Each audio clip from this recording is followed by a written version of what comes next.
vamos encerrar o ano falando de inteligência competitiva e inovação na era digital. E, pessoal, assim, ó, se eu fosse falar para vocês sobre isso há uns 8 meses atrás, provavelmente a minha fala seria um pouco diferente, né? Porque uma abordagem seria outra. Hoje nós estamos num outro contexto, né? E num contexto de mudanças, e eu estaria falando alguma coisa sobre mudança, né?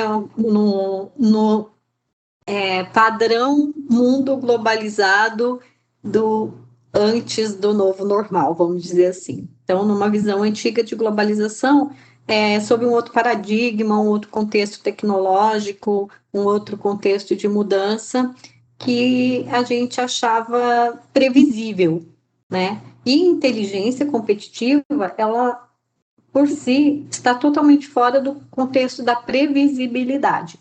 Então, falar de inteligência competitiva e da dinâmica da inteligência competitiva no momento que nós estamos, eu considero um desafio e vou tentar passar para vocês o mapa.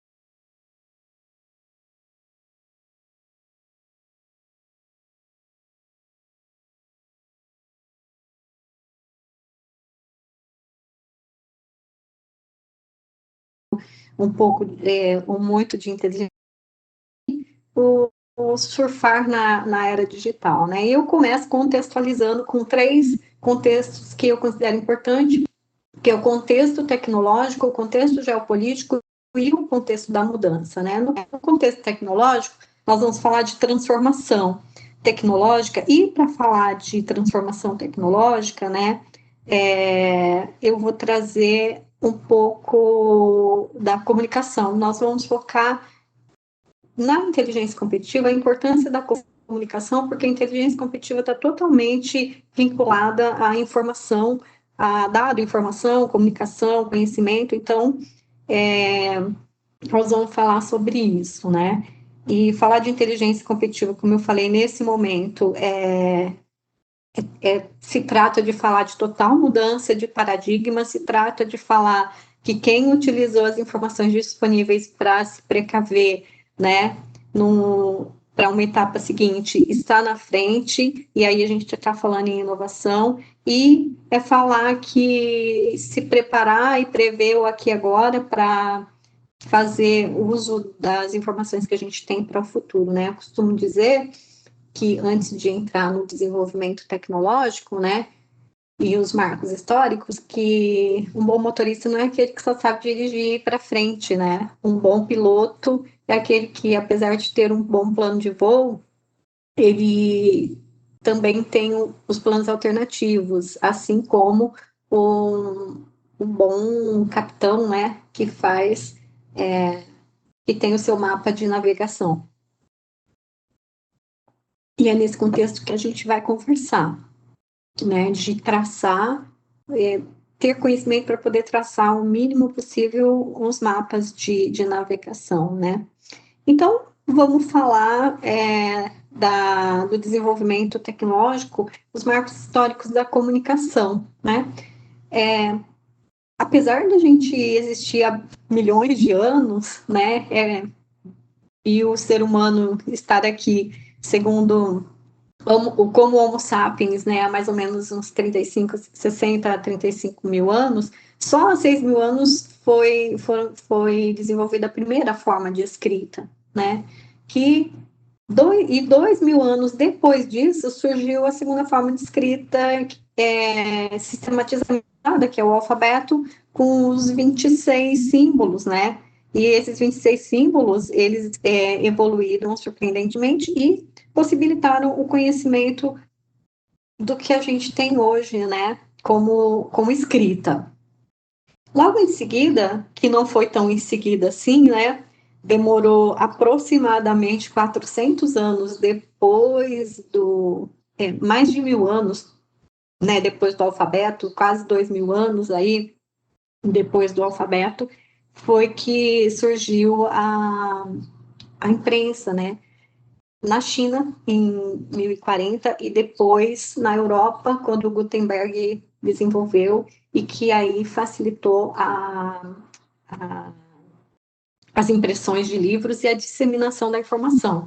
Então, nesses de 400 anos que o Gutenberg desenvolveu, inventou a prensa, e a partir daí a gente começou a desenvolver a nossa capacidade e a habilidade de armazenar e compartilhar nossos conhecimentos, de registrar, armazenar e compartilhar, né?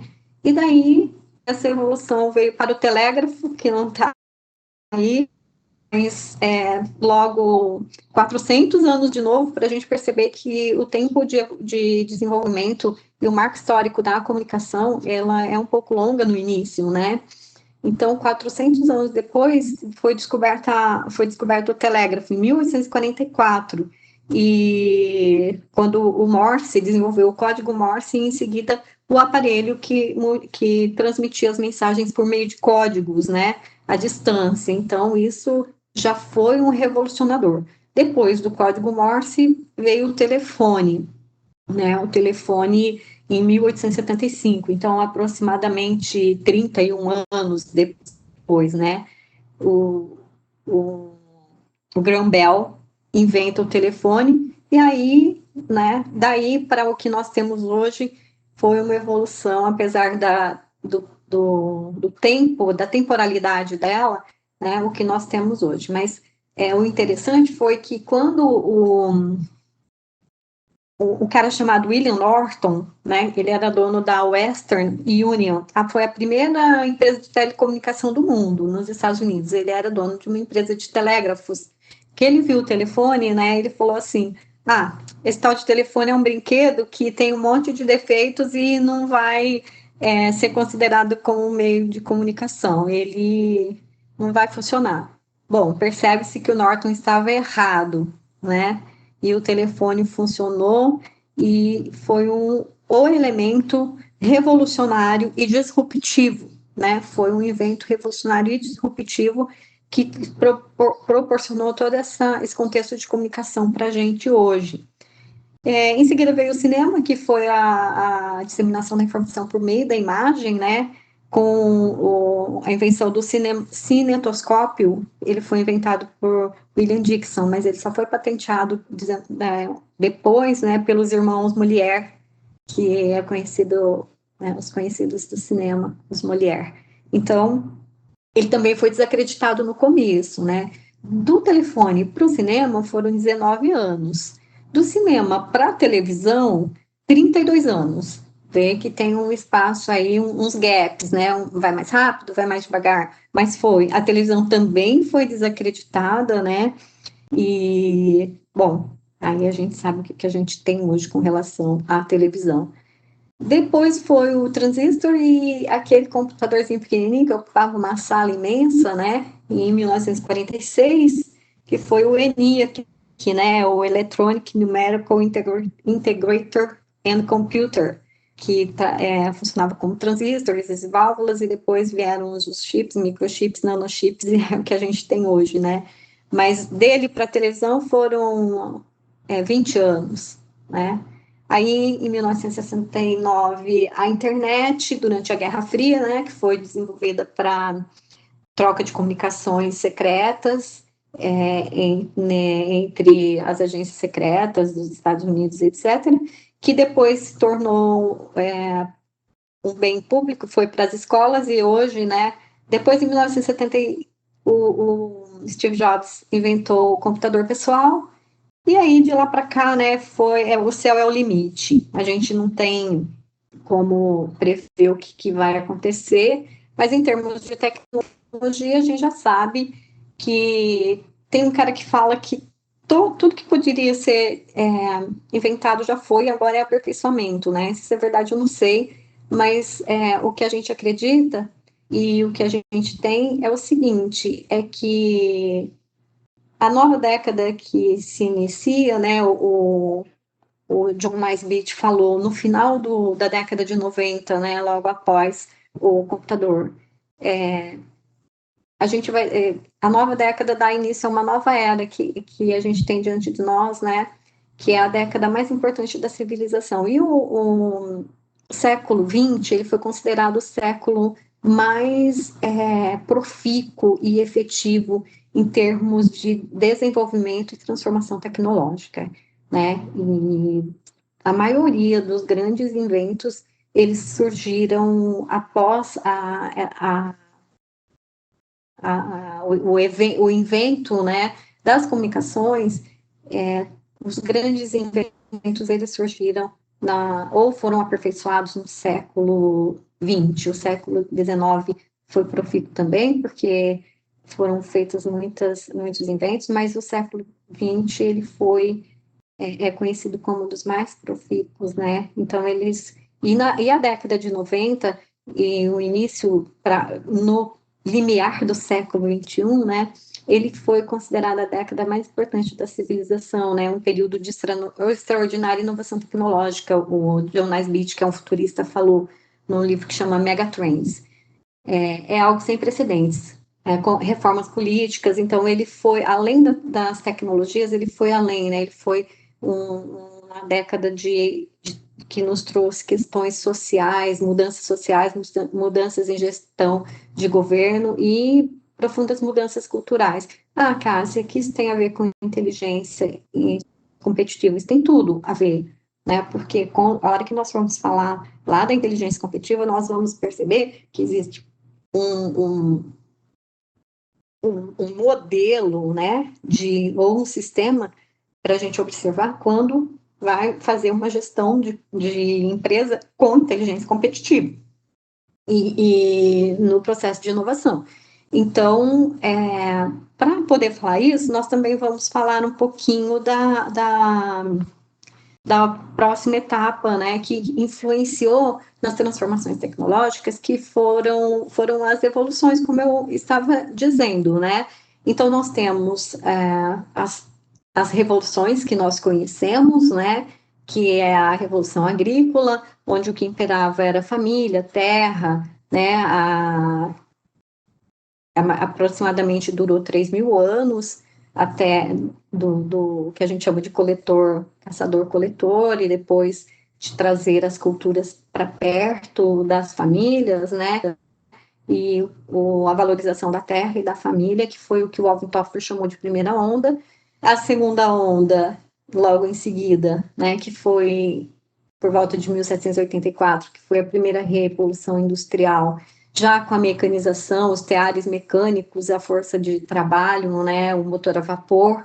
Então, a era mecanicista, que a gente chama, que é máquina e a mão de obra, né, o capital nessa época, nessa transição da primeira revolução industrial para a segunda revolução industrial, que é a indústria 1.0 e 2.0, a gente tem aí aproximadamente 120 anos, onde o capital é o que valia e a mecanização e mão de obra pesada, né? Máquinas pesadas.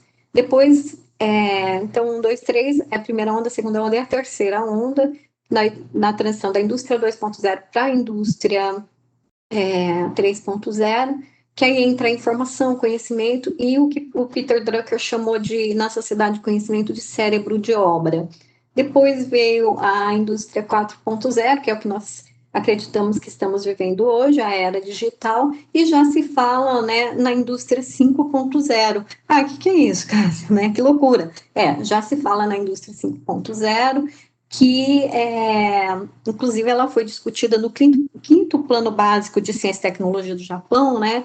E os japoneses estão à frente. Ele é um conceito que eles estão avançando nesse conceito, avançando da indústria 4.0 para a indústria 5.0, com a ideia de utilizar as tecnologias para desenvolver soluções sustentáveis, sabe? Soluções para o meio ambiente, soluções para as pessoas, utilizar o máximo possível as tecnologias, né, para trazer bem-estar social para o maior número de pessoas possíveis e também para solucionar problemas. Então, isso vem ao encontro de uma proposta do Prahalá em 2008, quando ele falou no fórum da HSM, né, que é utilizar as tecnologias com o devido senso crítico e a responsabilidade social, de forma que a tecnologia não traga em si só elementos destrutivos, que ela traga elementos que busquem o bem-estar social e que ela traga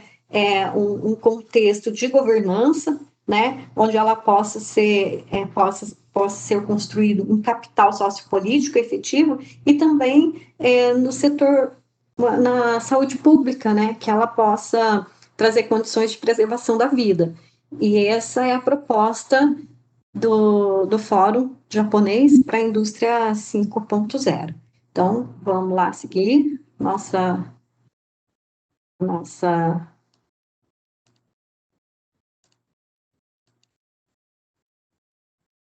questão aqui.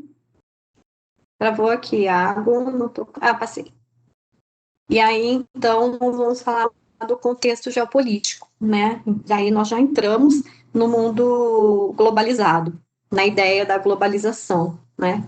O que é a globalização? Então, a globalização, e ela é importante para a inteligência competitiva, com certeza, né? A globalização é a ideia de promover a comercialização entre países, grosso modo, né? Mas quais os conceitos de globalização, né? A globalização é um intercâmbio cultural, a produção e distribuição de consumos de bens e serviços organizados a partir de uma estratégia mundial voltada para o mercado mundial. Isso é grosso modo. No entanto, a gente tem a globalização, eu entendi que a gente pode fazer uma divisão, né, da globalização. A globalização aproximou os mundos, né, mas, por outro lado, trouxe também bastante questões sociais e etc. Então, o que a gente tem, né? Eu adotei essa fala, esse conceito, porque ele está ligado à inteligência competitiva, né? E nós temos três questões: internacionalização, mundialização e planetarização na globalização. Essas três questões, elas fazem com que a gente pense o seguinte, né? O que é a internacionalização? A internacionalização não é o mesmo que globalização, embora as pessoas confundam, né? A globalização, ela aproximou mundos, por exemplo, um exemplo típico, né? Que em 1997, a queda da bolsa de Hong Kong, ela levou apenas 13 segundos para nós ficarmos sabendo aqui, né, no Brasil e no mundo. Em 2011, a queda das Torres Gêmeas foi em tempo real, né? Em 1865, a notícia da morte de Abraham Lincoln demorou 13 dias para atravessar o Atlântico, para a gente ter uma ideia. E em 2020, né, nós temos aí um vírus que não demorou nada para tomar o mundo inteiro. Então, isso é globalização, Cássia? Não, isso é planetarização, a história do vírus. Globalização é o contexto, e internacionalização, ele é o contexto de comércio, né? Na internacionalização, ele é o processo de comercialização, então ele é um processo de comercializar bens, produtos, serviços, né, em mercados externos, por meio de exportação, abertura de filiais em outros países, etc., e por meio de acordos, né? Acordos dos blocos econômicos que a gente fala. Então, o NAFTA, o CAFTA, o Mercosul, o GATT, né, são acordos, assim, de zona de livre comércio, são acordos econômicos, eu não vou me aprofundar aqui, porque não é o caso, mas isso está inserido no contexto de globalização como internacionalização. Mundialização, ele é um termo utilizado, também parece que é sinônimo de globalização, mas não é. A mundialização, ele é um fenômeno que envolve a cultura, associado principalmente aos modos de viver e pensar. Então, o que é exemplo de mundialização, né? Exemplo de mundialização é McDonaldização, né? O mundo inteiro tem McDonald's, todo mundo inteiro usa jeans, o mundo inteiro toma Coca-Cola, né? Então, isso é uma fusão cultural que preserva os valores e as tradições das localidades, mas assimila culturas de outros países, né? E no processo de planetarização, ele é mais amplo, né? Ele é um conjunto de fenômenos, é um processo, são supranacionais, né? Superam, atravessam, transversam e permeiam os marcos centrados na especificidade que eu falei, né? ele traz, além disso tudo, um processo político, né, de gestão conjunta, que é uma proposta, inclusive, do Fórum Econômico Nacional Mundial para a construção de uma nova ordem mundial. Nós vamos falar um pouquinho disso lá na frente. Então, e na planetarização, o exemplo é o Covid, né? Todo mundo, os planetas, os países todos, né, o planeta todo está infectado praticamente, né, com essa questão. Então, a pandemia acertou em cheio todo mundo aí, e aí a gente tem isso, né. No novo normal, a globalização acaba, Cássia? Não, não acaba, mas ela vai mudar bastante, né. Eu já falei isso numa outra palestra, eu repito aqui, no contexto global, nós temos o inside, né, que é cada país dentro de si mesmo, isolado, encolhido, né, um mundo encolhido, as cadeias globais de valor, né, com seus processos produtivos, insumos, produtos, estão restritos, né, então algumas coisas não dá para exportar, algumas coisas não dá para importar, então restringiu bastante. E o que nós temos, né, que explodiu o mundo fora de casa, que eu chamo, né? A conectividade, a ampliação das redes, encontros e trocas de ideias, né? As transformações na forma de comercialização, o uso da ferramenta tecnológica, trabalhos online, tudo isso foram as questões que vieram com a nova globalização, né? Um novo processo, um novo mundo que se desponta aí para a gente e que no contexto de inteligência competitiva é importantíssimo de olhar, porque como que vai se reorganizar, né? Uma reorganização da estrutura empresarial, inclusive, onde está inserida a inteligência, como que eu vou ser competitivo, né? Como que eu vou inovar, como que eu vou fazer nesses aspectos, né? Então, por exemplo, particularmente na conectividade, nas redes de relacionamento, né? Isso foi uma coisa que ficou muito latente nessa nova proposta. E aí, o que o Peter Drucker diz é assim, que ninguém que nasceu em 1990 poderá imaginar o mundo que os avós deles viviam, né? Nem nós, talvez. Como os nossos avós viviam, sem internet, sem celular, sem isso, sem aquilo, né? Então, o mundo nunca mais será o mesmo. E esse contexto, ele é um contexto que vai fazer diferença ao longo do processo de inteligência competitiva, tá? E aí o que muda, né? Embora também a gente não possa prever nada, não dá para prever nada, no futuro ele é imprevisível, mas a gente pode afirmar que o mundo mudou bastante, não tem dúvida, né? Com relação a todo esse contexto, e isso tem que ser observado para a construção de novas estratégias empresariais de inovação e de inteligência. Então, eu não vou me deter muito nisso, porque eu já falei isso também em outra palestra, mas a desigualdade social ela ficou extremamente gritante, né? E aí isso vem ao encontro da quinta revolução, né? A indústria 5.0, me parece que ela está buscando atender isso. A vulnerabilidade, todos nós estamos vulneráveis, ninguém vai ficar livre de nada, né? Primeira onda, segunda onda, não sei como que vai ser isso.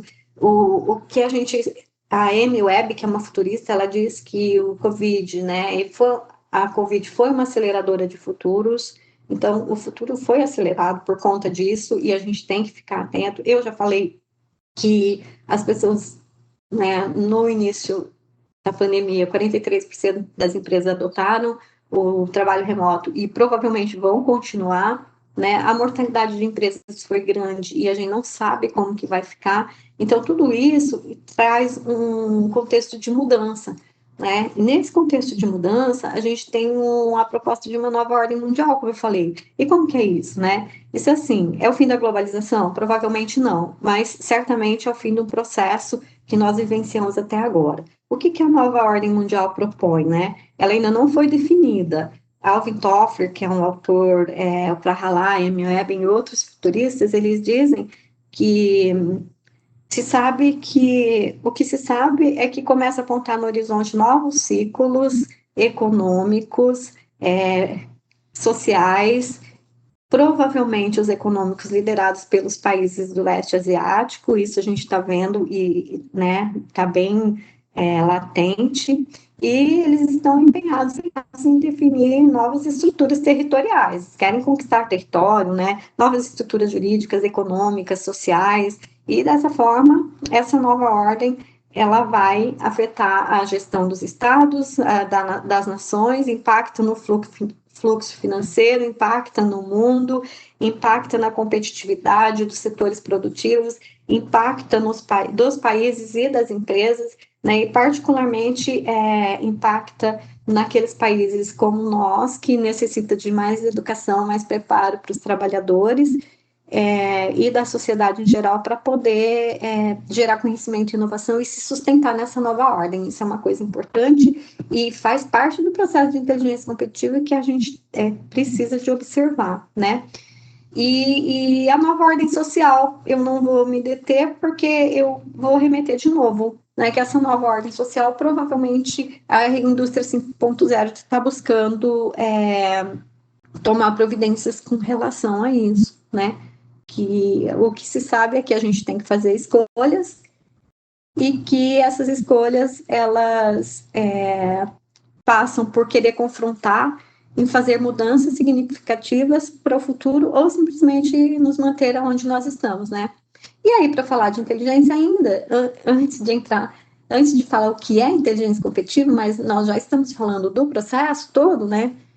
A inteligência competitiva, ela é uma ferramenta, um instrumento que faz parte da gestão estratégica, onde dado, informação, conhecimento, é de fundamental importância para que se construa um ambiente de inteligência competitiva numa empresa, né? Então, nós vamos falar da era da informação, do conhecimento e da era digital.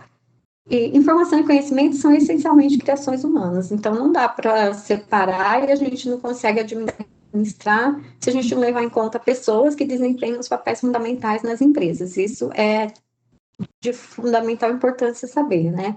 O que é informação? A informação é todo dado acerca de um determinado assunto de interesse de uma ou mais pessoas e que possa ser interpretado ou que tenha significado para o receptor. Então, isso aqui, o que a gente tem aqui é um quadrinho só com bolinhas, eles são dados, eu tenho um monte de bolinha. Mas se eu observar esse quadrinho, né, eu vou ver que quando eu percebo que ele tem bolinhas vermelhas, verdes e lilazes, eu já tenho informações. Se eu começar a me aprofundar nisso aqui, eu não vou fazer isso agora, mas a gente vai perceber que eu tenho, de repente, 4 bolinhas lilazes grandes, 4 médias, ao todo tenho 10 bolinhas lilazes e 10 bolinhas verdes, isso é verdade, tá, gente? Pode contar que vocês vão encontrar isso mesmo. Então, dado por si, eles são elementos úteis, mas por si só, eles não têm finalidade se eles não transmitirem uma ideia clara de um fato ou de uma situação, né? Então, aí eles se transformam em informação. E aí eles têm função no contexto da inteligência competitiva, né? E o que é a sociedade da informação, então? Né? Ela é um produto das grandes transformações ocorridas que a gente viu lá, na verdade, não só nesse século, mas desde, como nós estamos falando de comunicação, desde da invenção da escrita até agora, nós fomos ao longo desse tempo construindo uma sociedade, né, uma sociedade que nos trouxe que culminou na sociedade da informação. Então, são as transformações ocorridas no século e que evoluíram significativamente para o século XXI. Peter Drucker diz isso, mas eu vou mais além, né? E com o crescimento e o fortalecimento, principalmente, das redes de telecomunicação e dos computadores pessoais. Então, a gente vive numa sociedade virtual com informação em tempo real. Hoje tudo é possível, né? Tudo é possível para a gente nesse contexto de informação. Então, e conhecimento, o que é, né? Ele é um complemento da sociedade da informação, tá? Então, a gente tem dado, informação, conhecimento, que nós vamos ver um pouco mais para frente. Ele é um complemento, o recurso principal, né? O recurso é um recurso que traduz a preocupação em fornecer um contexto à informação. Então, o conhecimento, ele contextualiza a informação. E para que se possa promover uma ação, né? O que é isso, Cássia? Bom, se falar para vocês 20 de março, vocês vão me falar, é uma data, é um dia. Ok. E se eu disser para vocês, 20 de março foi o dia que foi decretado o estado de lockdown no estado de São Paulo. Vocês já têm uma informação. Nesse contexto, né, a gente pode pegar essa informação e transformar num conhecimento que vai ser utilizado de acordo com a necessidade de cada um. Então, cada empresa, com essa informação, vai transformar num conhecimento, transformou, né, que era um conhecimento para a sua necessidade naquele momento. Então, conhecimento, ao pé da letra, né, quer dizer o ato ou o efeito de conhecer, noção, notícia, informação. Isso é no dicionário, é uma definição, né? Discernimento, e pode ser também discernimento, critério, apreciação, consciência de algo ou de si mesmo. Então,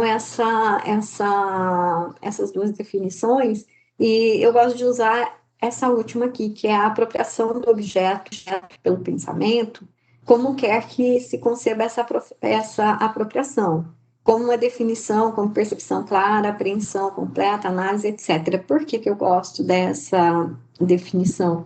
Porque essa definição, ela traz, para mim, o contexto da, da, da, do conhecimento. Ele entra no contexto filosófico do conhecimento quando o sujeito se apropria dessa informação e transforma ela num conhecimento adequado para a coleta, análise e todo o processo da informação, né? E o que é, então, a sociedade do conhecimento, Cássia? Bom, a sociedade do conhecimento é aquela onde o recurso econômico básico é o conhecimento, Peter Drucker já falava, né? O conhecimento deixou de ser um recurso e passou a ser o recurso, né?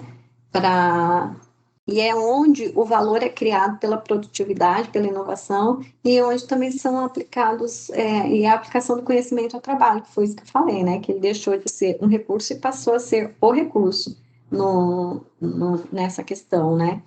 Então, essa é a sociedade do conhecimento, ela é um produto de grandes transformações, né, ocorridas entre o século XIX e XX, e que evoluiu significativamente com o crescimento e o fortalecimento das redes de informação, né, das redes de tecnologias da informação, as redes de TI e etc. E ela é de significativa importância, ele é para a construção do processo de inteligência competitiva.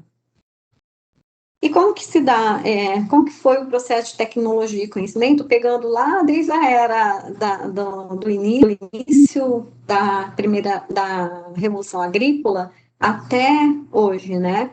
Ele passou por vários processos. Então, nós tínhamos o que fazer, que era o processo da técnica, né? Como que era a técnica, o como fazer, né? Então, a técnica está voltada ao procedimento técnico de um conhecimento aplicado ao desenvolvimento de ferramentas, de aparatos, né? De como que vai fazer aprendeu a fazer a faísca com as pedras e acabou desenvolvendo uma técnica específica para aquilo. Depois veio o como fazer, que era a tecne, né? A tecne, ela está vinculada ao mistério das habilidades. É uma palavra grega, né? Que está vinculada ao mistério das habilidades. E quando juntou com logos, né? A gente entendeu o porquê fazer. Então, conhecimento, logos quer dizer conhecimento. Então, tecne mais logos é o desenvolvimento o desenvolvimento dos processos, produtos e serviços com tecnologia. Então, é o porquê que eu estou fazendo, é o saber por que fazer, né? Existe um processo, então o conhecimento está inserido nessa construção. É o conhecimento aplicado ao conhecimento, é o conhecimento das pessoas, né? Que juntou a tecnologia com o saber. E aí virou tecne mais logos, né? Um conhecimento de como fazer. E isso avançou para a era digital, né? Porque quando você muda do produto, que é o que fazer, para o processo, que é o como fazer, né? E para toda a utilização do conhecimento, desenvolvimento desse conhecimento aplicado ao logos, ao conhecimento das pessoas, o conhecimento ele se tornou uma potência, né, das organizações no processo de inovação e de competitividade. E aí foi a explosão do conhecimento que transformou essa potência, né, que se transformou em tudo o que nós temos hoje na era digital. Então, não se produz tecnologia sem informação e sem conhecimento, e técnica e tecnologia, eles se complementam na medida que resulta nisso que nós estamos vendo aqui e que fez essa transformação em pouco tempo, né? Então, à medida que descobrimos que temos uma potência de conhecimento e que temos já um caminho percorrido tecnológico, nós já temos condição de fazer tudo que nós já vimos hoje, né? Que caracteriza a quarta revolução industrial, que, como diz o Schwab, ela não é definida pelo conjunto de tecnologias emergentes em si, mas pela transição na direção de novos sistemas que foram se construindo sob a infraestrutura da revolução digital. Então, toda essa revolução, essa infraestrutura que a gente tem aí, foi dando base, suporte para a construção de tudo que nós vemos, inteligência artificial, né, a internet das coisas, essa transformação digital toda que nós vivenciamos tão rapidamente na última década, né? Então, nos últimos tempos, produz tecnologias que mudam a forma de pensar e de se comunicar e de trabalhar, e as tecnologias elas foram evoluindo dessa maneira até onde a gente está hoje, e chegamos na quarta revolução industrial, né? E é caracterizada pelo desenvolvimento e incorporação de inovações abruptas, disruptivas, né? Que vão mudar radicalmente a forma como nós conhecemos o mundo hoje. Então, é isso que a gente tem nesse contexto. E daí, só para ilustrar rapidamente, né, as transformações digitais, de novo, a gente pega lá na era agrícola, né, produto, a preocupação era desenvolver o conhecimento aplicado ao desenvolvimento de produtos que a gente chama de produto, né, os artefatos, que eram simples, controláveis, previsíveis, a produção era lenta, né, desses artefatos, então era tangível, nós tínhamos bens tangíveis aqui, né, que era o produto, mas a técnica, na verdade, né. Depois evoluiu para a segunda fase, que durou bastante tempo, né, que era o produto em abundância, estímulo ao consumo, que foi a era industrial. Então, nós tínhamos produto, mais tecnologia, mais serviço, né? Depois, o conhecimento aplicado aos processos. Na terceira fase, o consumismo exacerbado, né? Que foi o que a gente vivenciou. No final da terceira fase, uma disrupção, que foi a quarta fase, né? Na quarta fase, essa disrupção já voltou para a acessibilidade, para a cooperação, né? Para o compartilhamento, que é o que a gente chamou de mundo VUCA, né? Vulnerável, incerto, complexo e ambíguo, que já acabou. Nós vamos falar sobre isso mais adiante. O mundo VUCA esquece, não existe mais. Agora nós temos o mundo BUNNY, né? Que para nós é FUNNY, frágil, ansioso, não linear e inconstante. Então, e aí onde entra a cooperação, colaboração, acesso. Nesse processo, o conhecimento foi construído até chegarmos, então, na quarta revolução industrial, na era digital, e onde isso impacta na inteligência competitiva, né? Onde que esses processos impactam no processo de inteligência competitiva. Primeiro, o que é inteligência, né? Inteligência como é que é? Como que a gente entende o nosso cérebro, né?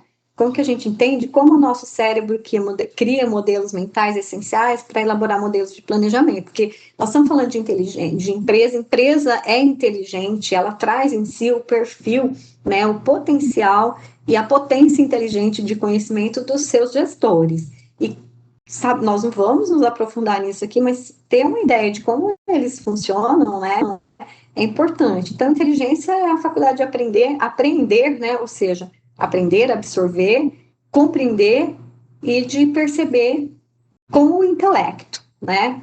É a qualidade ou a capacidade de compreender, se adaptar facilmente. Eu não vou ler todas, a gente depois pode, né, pegar o dicionário lá e ver. E também como diz o Gardner, né, é a habilidade para resolver ou criar produtos que sejam significativos em um ou mais ambientes culturais ou empresariais, né? Ou seja, a gente transita. Nós temos dois hemisférios, né? O esquerdo e o direito. O esquerdo é o pensamento lógico, analítico, matemático, é o pensamento de comunicação. O direito é o pensamento artístico, holístico, sistêmico, onde a gente consegue ver como um todo. Nós precisamos de ter um equilíbrio nisso para fazer um processo de inteligência competitiva, né? Com a capacidade competitiva mesmo, que é a competitividade, né? Que é a capacidade de formular e implementar estratégias que permitam ampliar ou conservar de forma duradoura uma posição sustentável no mercado. Isso está ligado à inteligência. A forma de aprendizado também, né? Como que um indivíduo aprende, como que uma empresa aprende, se ela é mais áptica, que é aprender com experiência, se ela é mais visual, aprende olhando o mercado, se ela é mais auditiva, a gente precisa de cada um se observar e perceber, porque isso é importante no processo estratégico de inteligência competitiva, tá? Por isso que eu estou trazendo isso aqui para a gente conversar. E para dar continuidade ao processo, entender o que é inteligência competitiva, vou só passar rapidamente como que funciona o sistema empresa, né? O que é o sistema empresa? O sistema empresa, ele na sua essência, eu costumo dizer, né? Uma constituição formal de caráter corporativo, composta por um conjunto de pessoas, empresários, diretores, os colaboradores, e por um conjunto de bens físicos necessários para a sua instalação, ou seja, a sua estrutura, máquina, equipamento, etc., e cujo objetivo é ser útil para a sociedade, para o mercado e oferecer bens, produtos e serviços que ele possa absorver. Então, a empresa ela é como um corpo, né, que funciona dessa forma, observando o ambiente interno e o ambiente externo. E ela tem, no seu contexto, né, na dimensão operacional que eu chamo, que é onde está a estrutura, os recursos, pessoas, processos e os produtos, ela aporta o conhecimento. E na dimensão estratégica, ela aporta a inteligência. Esse trânsito é que vai fazer a inovação acontecer no processo de inteligência competitiva, né? A inovação é a ação de fazer novo. Então, eu preciso de informação, eu preciso de conhecimento, eu preciso de ideia, de sabedoria, né? Eu preciso de um novo olhar para esses processos, produtos, serviços, para poder desenvolver uma inovação com método, com solução e criar valor para o mercado. E aí a gente entra, então, na inteligência competitiva, né, no ambiente do negócio. Inteligência competitiva, grosso modo, tá? É um processo sistemático de coleta e análise de informações sobre a atividade dos concorrentes e tendências gerais do ambiente econômico, social, tecnológico, científico, mercadológico, regulatório, para ajudar na conquista de objetivos institucionais na empresa pública ou privada. É uma questão estratégica, como a gente pode ver, né? E está inserido num processo de coleta e análise de informação que a gente transforma em conhecimento. Então, isso é inteligência competitiva. E ele faz parte de um processo de gestão dentro da empresa, tá?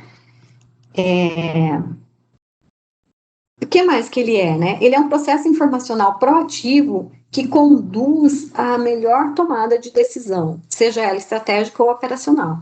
É um processo sistemático que visa descobrir as forças que regem os negócios e reduzir os riscos e conduzir as tomadas de decisões e agir antecipadamente, bem como proteger conhecimento gerado pela empresa. Por que eu falei tudo aquilo antes, né? Por que eu falei num contexto tecnológico? Por que eu falei num contexto de todas as indústrias que nós tivemos até a 4.0, 5.0? Por que eu falei de informação, conhecimento e era digital? Porque ele é um processo informacional e ele é proativo e tem que olhar passado, né? Olhar passado, visualizar futuro e construir no aqui e agora. a inteligência competitiva, ela está inserida nesse processo. Então, ela serve para sistematizar todo o fluxo de informação que chega dentro da empresa, né? Informação do ambiente interno e do ambiente externo, para transformar isso em conhecimento estratégico para tomada de decisão. Ela serve para prever oportunidades e riscos, ela serve para monitorar e avaliar o mercado. Então, eu tenho dado informação, conhecimento e inteligência, organizado, analisado e que serve para tomada de decisão, né? É o que a gente tem aqui. Bolinhas sem nada, bolinhas que eu já sei que são lilazes e verdes, bolinhas estruturadas de acordo com um pensamento, cada um vai estruturar esse conhecimento de acordo com aquilo que tem, né, com aquilo que a empresa tem para ela, e traça o caminho da inteligência para uma tomada de decisão. É assim que praticamente que funciona, né, esse processo. Então, por exemplo, um exemplo típico disso é a DARPA, né, Agência de Projetos e Pesquisas Avançadas de Defesa do Pentágono. Todo inteligência competitiva é uma característica das nações. Elas têm os seus processos de inteligência, elas têm os seus agentes de inteligência, seus serviços de inteligência, né? E ela tem uma estratégia, a estratégia da DARPA, por exemplo, é que estar sempre atento e de forma a trazer o futuro para o presente. É isso que eles pensam, né? Eles querem, por isso que construíram a internet. Foi a ARPA que construiu a internet. Então, eles têm uma estratégia que parece algo de ficção, né? Que é estar sempre atento e buscar trazer o futuro para o presente e ampliar o que pode acontecer, as fronteiras daquilo que é fisicamente possível, eles falam. Então, como fazer isso, né? Aí cada um vai descobrir o seu jeito. Tem várias formas, várias ferramentas que podem ser utilizadas e cada empresa vai descobrir a sua, né? Cada um vai descobrir como que vai fazer isso. E para que serve, né? A inteligência competitiva, ela serve para trazer respostas, redução de incertezas oferecidas quando se obtém respostas às perguntas. Gente, hoje tudo é imprevisível, tá? O futuro é imprevisível, não dá, nenhum ser humano vai conseguir prever o futuro, mas dá para ter noções daquilo que se pode fazer num processo, né, de inteligência para buscar ter o máximo de a aproximação da certeza, né? Porque há imprevisibilidades, com certeza há, né?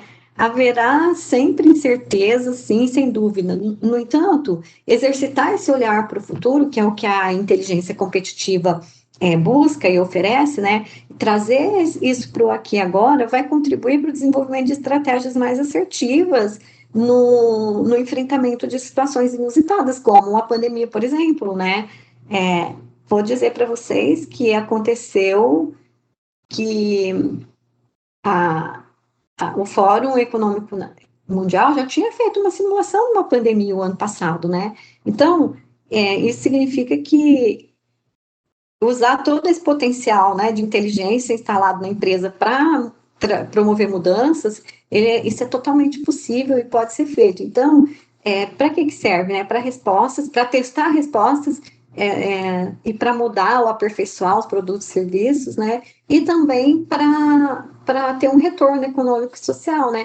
Com informação, com conhecimento, como suporte para a construção de soluções inovadoras, né? Com impactos econômicos e sociais, é possível traçar um caminho na imprevisibilidade, tá? Então, como utilizar, né? Não vou me ater muito nisso aqui, mas nós temos o processo de pesquisa, coleta, análise e seleção de informações, resultados, plano de ação e implementação. Esse é um sistema de inteligência competitiva, né? Quando a gente vai implantar, ele funciona mais ou menos dessa forma, observando, né? As interações, mercado, governo, organizações, parceiros, entidades e outras fontes, num contexto, né? Esse diagrama foi eu que criei, tecnológico, ou seja, for, gente, eu estou preocupada porque está relampando aqui e parece que vai cair a energia. Se eu sumir é porque caiu tudo, tá? O processo de inteligência competitiva, como que ele se dá, né? Então, ele funciona assim, com observando os sistemas e os subsistemas da empresa que eu falei lá em cima, né? Que a empresa é composta de sistemas e subsistemas, o sistema de gestão, o subsistema de processo, produto, serviço, financeiro e os subsistemas externos, né? Que são as políticas econômicas, políticas tecnológicas, políticas ambientais, legais, enfim, tudo isso. Nós temos a empresa, né? Que identifica a necessidade de informação para isso, a empresa planeja, a empresa busca, analisa, dissemina, avalia e mensura todo esse processo dentro dos seus sistemas e subsistemas, né? Para a tomada de decisão. Com uma observação, tá, gente? Existe uma coisa que se chama contra-inteligência. A contra-inteligência é tomar o cuidado para você não ter a contra-informação, né? E aí a gente entra num outro processo de comunicação, que é o processo da comunicação das questões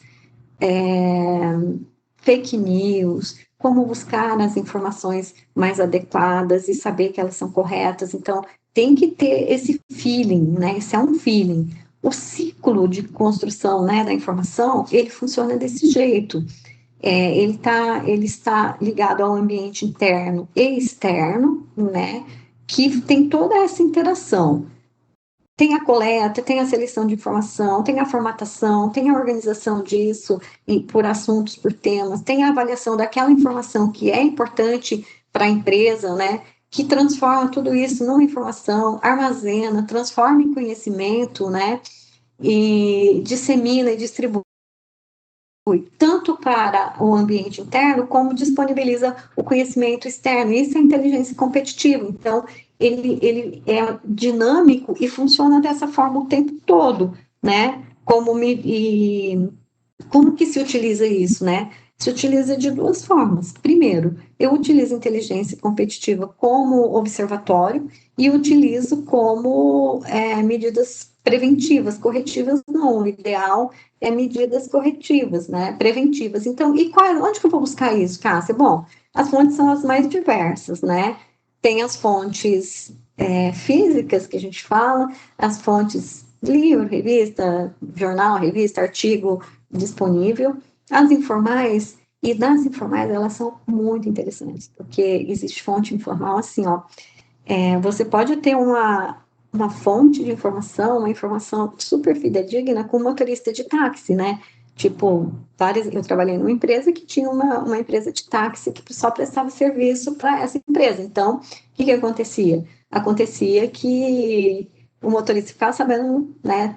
Levava um diretor, ficava sabendo, com outro diretor, ficava sabendo. Aí um outro passageiro vinha, o fulano da empresa tal falou isso, isso e isso. Isso é uma poderosa fonte de informação, tá? Que são as informações informais, aquelas que a gente capta no ar, né? Os benchmarkings, essas são as formas de captar informação, né? E por isso que a inteligência competitiva, ela é um elemento de observação, né? E quais as vantagens competitivas, né? Olha, ela atribui poder, ela quando você está funcionando numa rede de inteligência competitiva, você tem a organização, a antecipação, que é o feed forward, né? A vantagem competitiva e o feedback. E nesse processo, tem as redes de informação, que são poderosas, a velocidade, né, a disseminação é muito rápida nas redes, a flexibilidade, a informação ela é muito plástica, a configuração dela é flexível e a conectividade hoje ela favorece muito isso, né? E como que a gente transforma informação e inteligência no ambiente da empresa, né? 3 coisas fundamentais, 3 dicas. Pergunte, né? Use eu chamo de o orientador interno que a gente tem, né? Que orientador que é esse? E ele é o mais fidedigno e mais seguro. Eu aprendi com esse meu orientador interno perguntar, né? Que tipo de informação eu preciso? Quando eu preciso? Para quando? Onde eu vou buscar? Por que eu preciso, né, na minha empresa? Que diferença que isso vai fazer? Eu tenho uma empresa também, eu sou empresária, né? Eu tenho uma empresa de consultoria, instrutoria, inovação.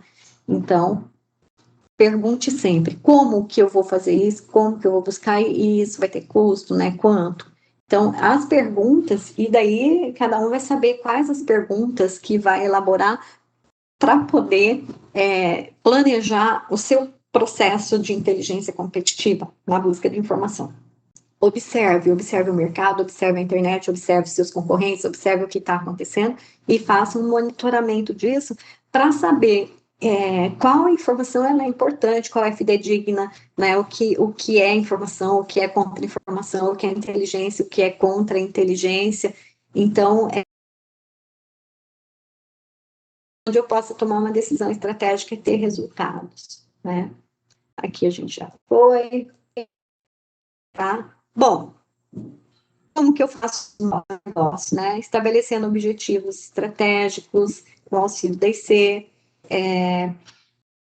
com aspiração e recurso para mudanças, buscando sempre alternativas, né? Sempre comparando e avaliando essas alternativas e escolhendo as melhores soluções, implementando a solução e acompanhando. Esse é o ciclo 1. O ciclo 2 é observando as aspirações, buscando alternativas, aprender o futuro, orientação inteligente para a inteligência competitiva e orientação para a inovação que traz recursos, né?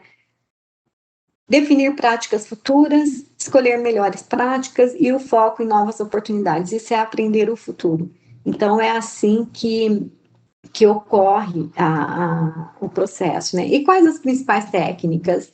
Bom, nós temos análise de cenário, modelo das 5 forças de Porter, matriz SWOT, data mining, timeline. Esses são os que eu gosto de usar, são técnicas efetivas, né, para a inteligência competitiva.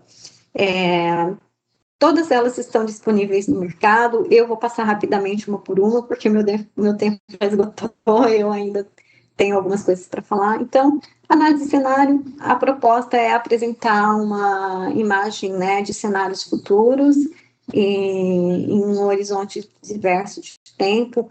O modelo das 5 forças de Porter é bem famoso, né? É observar os fornecedores, os substitutos, os clientes e os novos entrantes. A matriz SWOT é a matriz fofa, né? São as forças e as fraquezas, as ameaças e oportunidades. Ok, estou tranquila então. Tá bom, obrigada, Iago. Data mining, que eu gosto bastante, né? É um processo de análise de dados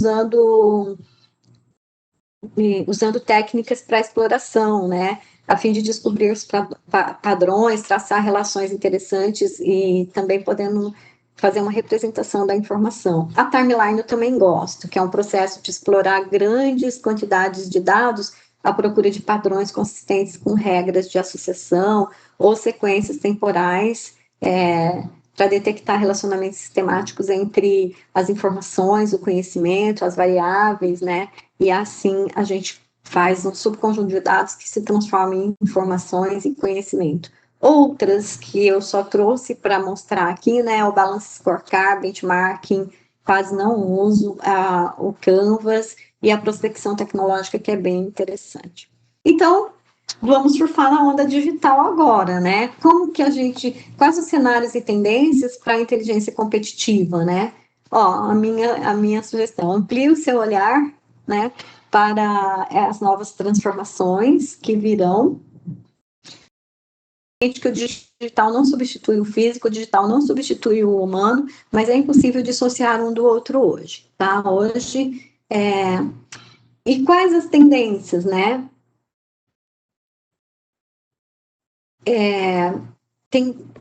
Na sociedade digital, que a gente chama, né? Eu trouxe 4, tem muitas, tá? Primeiro, comunicação instantânea. Hoje tudo está disponível, né? A comunicação, a habilidade que nós desenvolvemos, que o mundo desenvolveu por meio das tecnologias da informação e comunicação, de armazenar informações e torná-las disponíveis em tempo real, é impressionante, tá? A outra questão é o negócio de dados, né?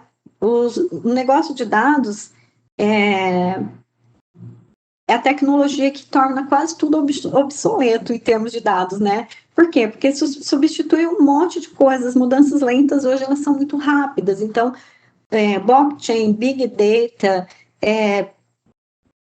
toda essa questão de dados que a gente tem por aí, internet das coisas, toda a transformação digital que envolve dados, né, é surfar na onda digital, é observar isso no sentido de inteligência competitiva, tá? As tecnologias de informação e comunicação como multiplicadoras, ou seja, né, a gente já sabe, introduz as TICs, né, elas introduzem um efeito multiplicador que interliga o mundo todo de tal forma que tempo e distância hoje não existe, né? Então, elas nos colocam cada vez mais no processo de mudança.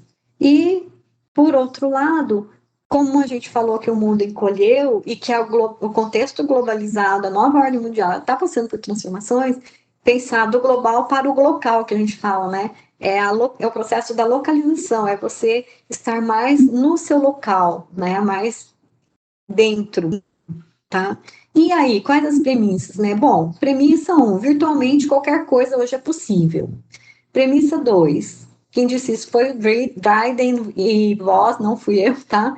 Quase todo o problema já foi resolvido em algum lugar do mundo, né? A premissa 3, existem técnicas simples para produzir novas soluções, então não precisa inventar a roda. Se você tiver um sistema de inteligência competitiva para inovação, tá beleza, né? Premissa 4. Historicamente, nós nos encontramos em um ponto decisivo de transição. E, para mim, nada é mais verdadeiro do que isso, né? Principalmente com a questão da Covid. A premissa 5, não é necessário ser gigante para assumir a liderança em algum setor. Então, os pequenos têm vez se eles saírem na frente e se posicionarem, né? E quais as tendências? Primeira, tendência 1, né? São várias também, eu trouxe algumas, tá? Toda empresa será de alguma forma digital, não tem jeito de fugir disso. Então, em termos de inteligência competitiva, como que eu vou me organizar para isso, né? O mundo encolheu, as pessoas estão encasuladas dentro de casa, isso muda o perfil de consumo, isso muda o perfil de comportamento, perfil de relacionamento, isso muda uma série de coisas que vai impactar nas empresas. Economia colaborativa é uma tendência, a cooperação é uma tendência, né? Do it yourself, faça você mesmo. Como que vai ser isso? Muitas coisas vão voltar a ser feitas pela gente mesmo, né? São escolhas que a gente vai ter que fazer. Então, como que vai fazer essa escolha? Como é que é esse do it yourself, né? E o que mais que a gente tem, né, nessa questão? O mundo VUCA não existe mais, gente, esquece. O mundo VUCA, o mundo volátil, ele acabou, ele não existe mais, né? Esse termo foi criado na década de 80, no pós-Guerra Fria, para quando o mundo iniciava um outro processo, tá? Então, esse mundo, ele não existe mais, ele não é volátil, incerto. Hoje, nós temos em alta, um mundo bunny, que para nós é funny, né? Tudo é frágil, a fragilidade hoje, ela está no comando das coisas, a gente pode perceber isso quando, né, a gente vivenciou todo esse processo de pandemia. Então, a gente tem que assumir que o mundo é frágil, nossa empresa é frágil, o mercado é frágil, amanhã pode acontecer outro evento, pode vir outro vírus ou qualquer outro tipo de coisa que pode alterar completamente aquilo que nós tínhamos, né? O mundo hoje é ansioso, o que é isso, né? Não dá tempo de pensar muito para tomar a decisão, então as decisões elas precisam ser mais rápidas, né? Ao ponto de um empresário ser taxado de ansioso, de uma pessoa ser taxada de ansiosa, né? A ponto de não dar para ficar esperando, tem que ser agora, tem que decidir agora. Então a inteligência ela ajuda nisso, tá? O mundo ele agora é não linear, nada é linear, né? Tudo está assimétrico, né? Não linear. Nós fomos preparados para pensar de maneira linear, só com o lado esquerdo do cérebro, para quem é, né, destro como eu, ou quem é canhoto é ao contrário, mas enfim, a maioria de nós fomos criados para pensar de maneira cartesiana, né? De ter uma receita de bolo, um manual prontinho, tudo arrumadinho, né? Hoje não é tudo linear, então incompreensível, né? Que é o I. Tudo é uma metamorfose ambulante, é incompreensível, a gente não consegue nem às vezes compreender o que está acontecendo. Então, nós vivemos num momento onde a gente tenta procurar uma lógica para tudo, mas não dá, né? Então, ter acesso a dados não é uma garantia de vantagem competitiva. A garantia de vantagem competitiva é saber como transformar esse dado em informação, e quer dizer, nem é uma garantia, mas é uma possibilidade, né? É uma possibilidade de como transformar esse dado numa informação, num conhecimento, né? Para gerar ideias e para ter a sabedoria para tomar a decisão correta, né? Ou a mais próxima, né? Daquilo que é correto. Não tem como tomar uma decisão correta, é tomar a decisão mais próxima daquilo que é correto, tá? E agora eu estou na minha penúltima lâmina, tá, Iago? Não, ainda não. Bom, então o que que é, né? A fragilidade, ela requer capacidade de resiliência. A ansiedade, ela pede por empatia e por atenção plena, por tranquilidade, embora né, por um autocontrole, embora seja ansioso, o mundo exige isso. A não linearidade, ela clama por um contexto e adaptatividade ou adaptabilidade para nós, né? E a incompreensão, ela demanda transparência, demanda o uso da intuição, tá? Então, tem artigos sobre isso, é em inglês, depois, se alguém tiver interessado, tá aqui o link do artigo, tá embaixo, Stephen Graham, esse foi Stephen Grabmaier, né? O cara que escreveu isso sobre o mundo bunny, que eu achei muito bacana e que para mim se enquadra totalmente na questão da inteligência competitiva, né? E quais os domínios, como que ficam os domínios da transformação digital agora, né? Então, o que que muda, né? O cliente mudou, o perfil de consumo mudou, seu modo de... Legal, já vi que o Iago colocou o link aí, vale a pena. Então, o nosso modo de adquirir produto e serviço mudou do cliente, tudo agora é no ambiente digital, grande parte, né? Então, supermercados tiveram um boom de solicitação e de aumento de vendas digitais, né? Com essa história da pandemia. Então, a mudança exige um olhar para isso, né? Também um outro olhar para a competição, porque a competição ela mudou de foco, tá? Hoje não é mais o meu concorrente o que faz aquilo que eu faço, que é o meu que eu tenho que ficar olhando, né? Eu tenho que olhar qual que é o meu propósito. Por exemplo, um cara, eu não lembro o nome do cara, mas ele no século passado ele assumiu a ele assumiu como CEO da General Motors, se não me engano, da Chevrolet. E aí eles queriam saber como que ia ser o carro e tal. Ele falou: nós não fazemos carro, nós fazemos arte, né? Então ele mudou o conceito de fazer veículo e passou a fazer. Ele falou: nós fazemos arte, nós vamos fazer design, né? E aí isso foi bacana porque mudou totalmente a estrutura da indústria automobilística total, né? Inclusive dos outros que passaram a ser seguidores. Outra coisa, outro exemplo, né? O Boticário, por exemplo. O Boticário, ele não faz cosmético, perfume, geralmente ele faz presente, né? As pessoas compram o Boticário para dar de presente. Mas então, qual é o concorrente do Boticário? De repente, uma Cacau Show, que também vende bombons para presente, ou uma Copenhagen, né? Eu tenho uma história interessante, que é antiga, mas o caminhão da Coca-Cola costumava passar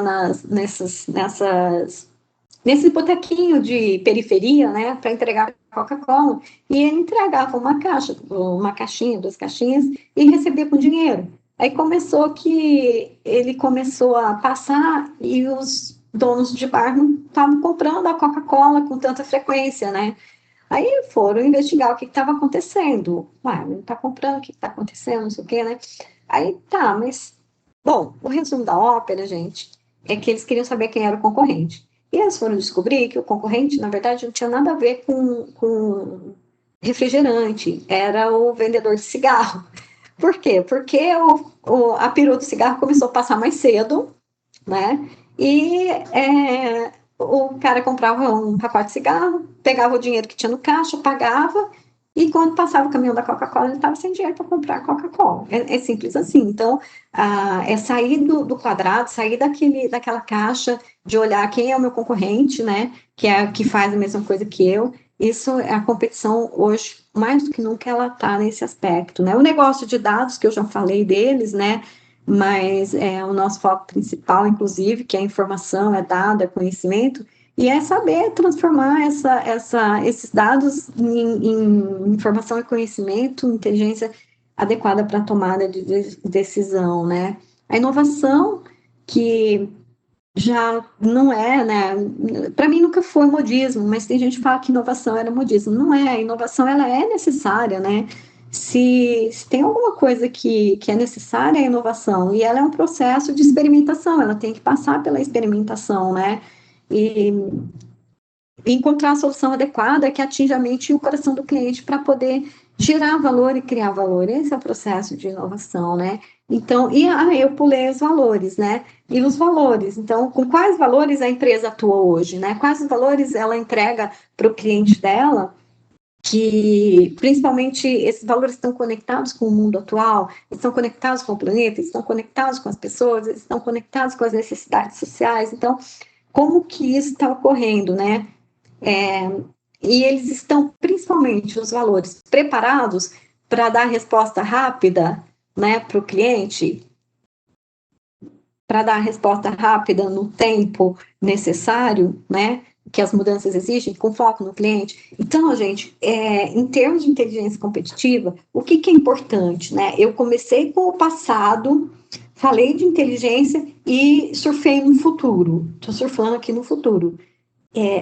O que é importante é fazer esse processo de olhar todo o histórico da empresa, do mundo e tal, né?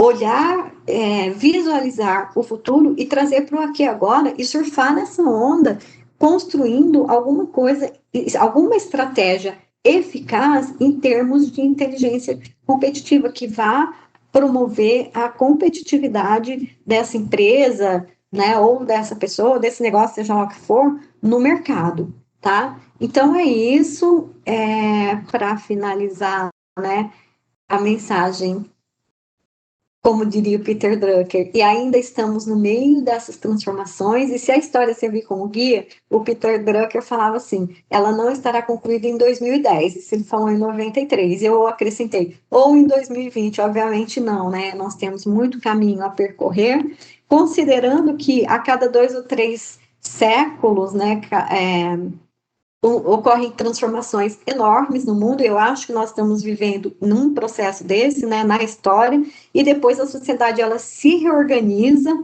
e muda os valores, muda a visão de mundo, muda as bases de conhecimentos, as instituições mudam, os processos mudam, e depois daqui 10 anos, né, vai existir um mundo novo.